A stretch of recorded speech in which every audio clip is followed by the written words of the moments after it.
Salut tout le monde, bienvenue dans Balance ton film, l'émission où je regarde vos films préférés, où je partage vos goûts à tout intercut. En fait, c'est votre émission en quelque sorte. L'idée, elle est toute simple, vous la connaissez, c'est déjà le 3e épisode. Encore que je crois que personne n'a vu les 2 premiers en vrai. Vous choisissez un film, un seul en commentaire, je fais un tirage au sort, et j'en sélectionne 3 au hasard, dont je parlerai dans le prochain Balance ton film, un peu comme une sorte de retour post-visionnage en fait. Les 2 semaines précédentes, on avait eu du très lourd, et là les gars, encore une fois, c'est le cas. Franchement, vous avez des goûts de malade. Je vais pas vous faire patienter plus longtemps. C'est parti pour Balance ton film 3.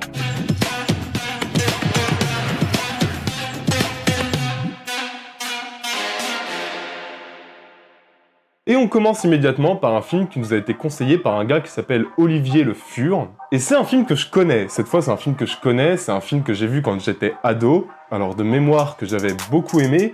Mais mes souvenirs étaient quand même assez flous. Je vous avoue que j'avais 2-3 scènes en tête, mais j'avais plus le déroulé du film. Et le revoir avec mes références actuelles m'a permis de l'apprécier encore bien plus. C'est un film de loup-garou qui s'appelle Wolfen et qui est sorti en 1981. Alors des films de loup-garou réussis, franchement, j'ai du mal à en voir comme ça à chaud. Je suis pas très fan du Wolf avec Jack Nicholson. Je trouve que les films classiques Universal Monsters où il y a le loup-garou sont parmi les plus faibles du studio. Je trouve le Wolfman de Joe Johnston honorable sans plus. Et à mon sens, Wolfen se place directement comme étant l'un des meilleurs, voire même franchement le meilleur représentant du genre. L'histoire se passe à New York, où un inspecteur enquête sur le meurtre d'un homme d'affaires et de sa famille. Un meurtre brutal, un meurtre animal, un meurtre qui ressemble à une série d'autres meurtres qui se déroulent un peu partout dans tout le pays. Sur tous les cadavres, on retrouve des poils de loup. L'inspecteur va se persuader peu à peu qu'il a affaire à des loups-garous qui terrorisent l'Amérique, et il s'efforcera d'arrêter la folie meurtrière qui sévit dans tout le pays.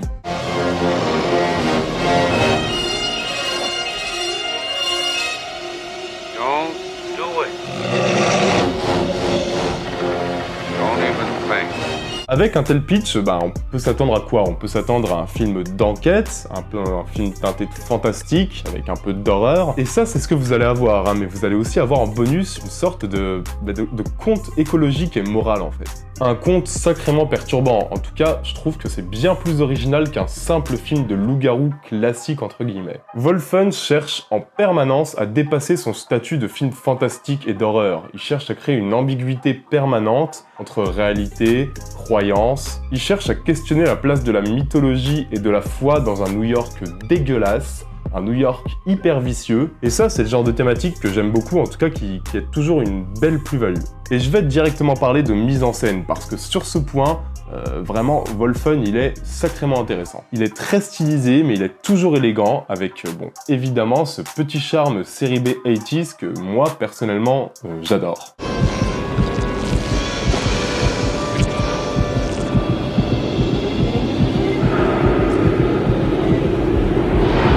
Il y a des trouvailles techniques qui fonctionnent vraiment toutes, franchement, je pense notamment à cette vue subjective, une vue qui a bien dû intéresser un certain John McTiernan pour son Predator. Je pense aussi à ces quelques scènes sanglantes hyper réussies et surtout qui sonnent à aucun moment cheap. Je pense à ces scènes d'intro et de conclusion qui pourraient vraiment appartenir à un grand film hypnotisant plutôt qu'à une série B de loup-garou. En fait, vraiment, Wolfen, c'est un film qui fait preuve d'une sacrée ambition visuelle. Et sur ce point, il réussit à peu près tout ce qu'il entreprend. Mais là où Wolfen fait fort, et fait vraiment très fort, c'est que ce visuel qui est plutôt super, sert une enquête qui est franchement passionnante, poisseuse, et surtout une enquête qui est très ambiguë.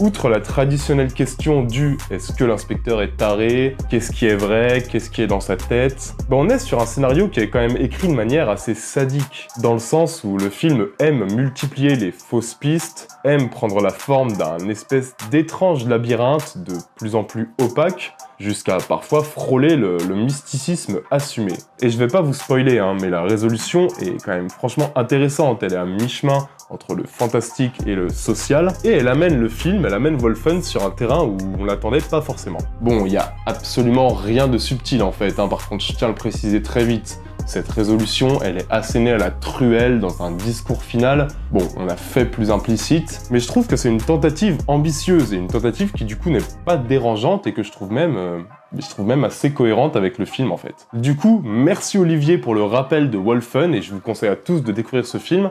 En fait, il n'y a même pas de débat à avoir, c'est clairement mon film de loup-garou préféré.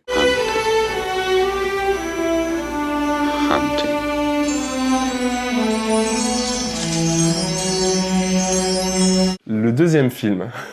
Le deuxième film, les gars, c'est un film mais pas facile du tout en fait. C'est un film que je connaissais pas du tout, un film canadien qui était jamais arrivé jusqu'à mes oreilles et qui est assez terrible, un film conseillé par l'ami David Brisson. Je vais essayer de vous en parler, mais putain, c'est un film qui est moralement hyper violent, hyper éprouvant, un film qui s'appelle Les 7 jours du talion et mais attendez un peu que je vous balance le pitch.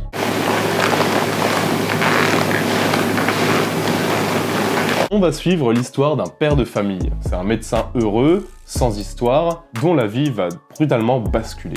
Sa fille de 8 ans ne rentre pas à la maison. Elle est retrouvée plus tard, sauvagement assassinée, violée, complètement souillée. L'assassin va vite être capturé, mais Bruno est devenu une pure personnification de la haine, de la vengeance. Il va s'arranger pour enlever le meurtrier des mains de la justice, il va envoyer une lettre au policier. Pendant 7 jours, il va torturer l'assassin de sa fille jusqu'à ce qu'il meure. Il va se faire justice lui-même et ça va être bien dégueulasse.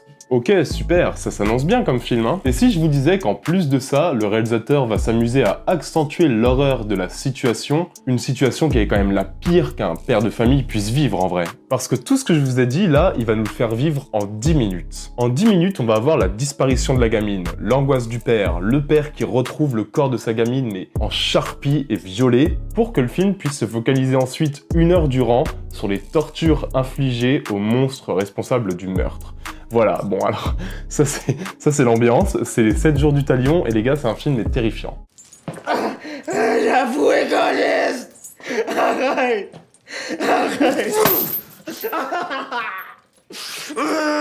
Et je vais pas vous mentir, j'ai un peu hésité à tricher. Quand ce film a été tiré au sort, bon, j'ai vu le pitch, j'ai regardé l'intro du film, et je me suis dit, bon allez, on va retirer un autre film au sort, on va faire comme si c'était rien passé, j'ai rien vu, on oublie. Mais bon, je suis honnête, j'ai décidé de vous parler de ce film quand même, pas de ça chez nous. On est donc sur un film de vengeance, et comme tous les films de vengeance, ce qui est le plus important, c'est le regard du cinéaste. Comment se positionne le réalisateur? Quel est son regard sur la vengeance, sur la notion de œil pour œil, dent pour dent? Ici, la réponse, c'est que tout est très froid en fait. C'est-à-dire que le cinéaste va mettre une distance énorme, qu'il va le filmer sans juger, qu'il va se poser évidemment la question de la légitimité de la violence et de la vengeance extrême, mais il va pas y répondre quoi. Il va filmer, c'est tout. Sans musique, sans aucun artifice, il va juste montrer, et ça c'est peut-être ce qui est le plus terrifiant.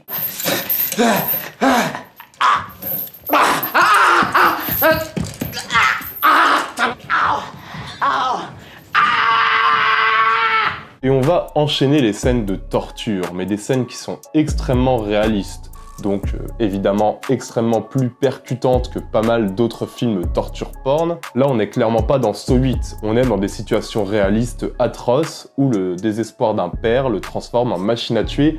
Et putain, c'est brutal quoi. Alors dans ce film, purement cinématographiquement parlant, il y a des scènes qui sont vraiment très réussies. Des scènes qui réussissent à transmettre la terreur du moment. Le moment où le père découvre le cadavre de sa fille, mais c'est juste bouleversant quoi. Et tous les acteurs jouent parfaitement bien, ce qui rend le film encore pire en fait. Et franchement, toute l'histoire, tout le film baigne dans un espèce de désespoir ambiant que j'avais quand même rarement pris dans la gueule à ce point-là. Il ne reste que 3 jours d'ici la fin de l'ultimatum et toujours aucune trace de Bruno Hamel. Mais comment la conjointe du médecin, Madame Sylvie Bérubé, vit-elle cette délicate situation? Donc, mon bon David, je sais pas trop si je dois te remercier pour ce conseil de film, parce que c'est un film incontestablement réussi, hein. C'est un film qui est intelligent, qui est bourré de scènes capables de vraiment te tordre les tripes, et qui dépasse largement le statut de simple film de torture bourrin. Mais du coup, ça, c'est aussi ce qui le rend complètement terrible, en fait. C'est un film maudit, très réussi, mais qui va me hanter longtemps et qui, je pense, va vous hanter longtemps si vous décidez de tenter l'expérience. Dégagez, s'il vous plaît, dégagez. Monsieur le maire! Monsieur, vous avez des commentaires? Sergent Mercure! revenons sur cette terrible affaire du meurtre de la petite Jasmine Hamel, 8 ans, violée et assassinée il y a 4 jours à Drummondville. Troisième film est l'occasion pour moi de remarquer qu'en vrai, il y a une vraie tendance qui se dessine parmi vos choix. Hein. Je sais pas si c'est du hasard ou si vous avez une forme de fascination pour le cinéma de genre, mais le troisième film choisi, qui a été conseillé par un mec qui s'appelle Squeeze BSR, je sais pas si je prononce bien, c'est un film français, un film de genre aussi, un film qui est réalisé par un mec qu'on connaît pas mal, qui s'appelle Alexandre Aja. Et c'est le premier long métrage de Alexandre Aja, et à ses débuts, ce cinéaste, il a pas commencé par l'horreur pure. Non, il a commencé par un film de genre, un film d'anticipation dystopique, un film qui s'appelle Furia.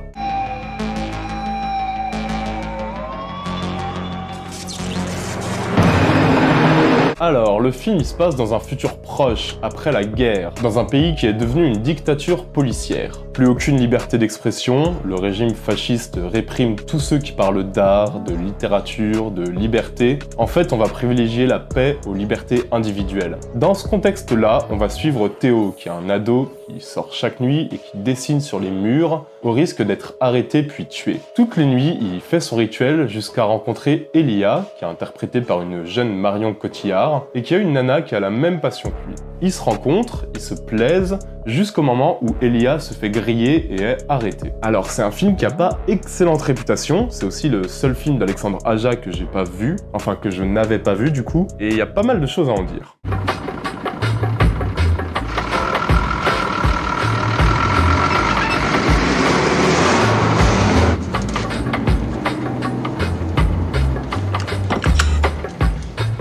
Quand Alexandre Aja réalise ce film, les gars, il a 22 ans. 22 ans, faut comprendre ça, et faut comprendre à quel point ça explique certaines choses du film. Parce que franchement, Furia, effectivement, c'est un film qui est profondément imparfait. Son scénario est très explicatif, ça va parler beaucoup, la direction d'acteur pourrait être bien plus percutante, même si Marion Cotillard surnage un peu et qu'elle est quand même plutôt, elle s'en sort bien. Mais à côté de ses quelques défauts, Aja a su s'entourer d'un super chef-op, ce qui fait que son univers vit, son univers est crédible. Alors la photographie elle est datée, oui, la photographie est datée, la photographie est assez connotée dans le temps, ça je suis d'accord, mais moi j'ai cru à l'univers qui met en place, et ça c'est déjà un sacré atout quand on réalise un film dystopique fauché.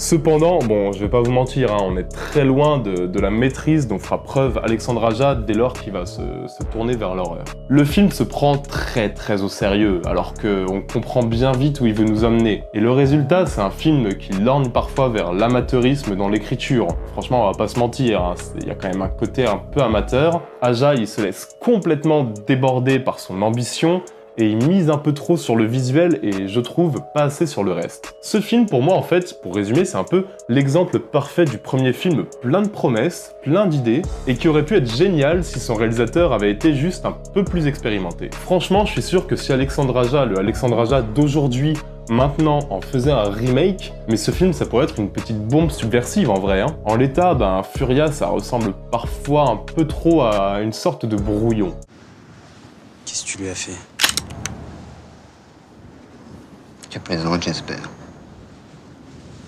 Crois-moi, pour elle, j'ai rien à perdre. Elle était vraiment jolie. Mais on l'a tellement souillée, elle sera jamais plus la même. J'ai pas envie d'être trop sévère avec ce film. Quand on voit à quel point Aja a pu confirmer ensuite ce qu'il pouvait faire quand ses moyens arrivaient à suivre ses ambitions, jusque-là, il a pas su adapter son récit. Un récit qui évite pas quelques clichés d'ailleurs. Hein. Alors parfois Furia fonctionne, hein. Franchement parfois Furia parvient à fasciner pendant quelques séquences, il parvient à capter l'attention, à créer un univers, comme je l'ai dit. Certains plans sont franchement réussis et je trouve que la tentative est belle, mais la tâche en elle-même, elle semble quand même un peu trop grande pour un simple gamin de 22 ans fauché. Après voilà, hein, c'est un film très court, c'est un film qui dure 1h15, et c'est une curiosité, on retrouve quand même pas mal d'éléments du cinéma futur de Alexandre Aja. Donc c'était quand même une découverte intéressante que je regrette absolument pas d'avoir faite, et merci beaucoup pour la découverte. J'ai rien fait. Je rentre chez moi.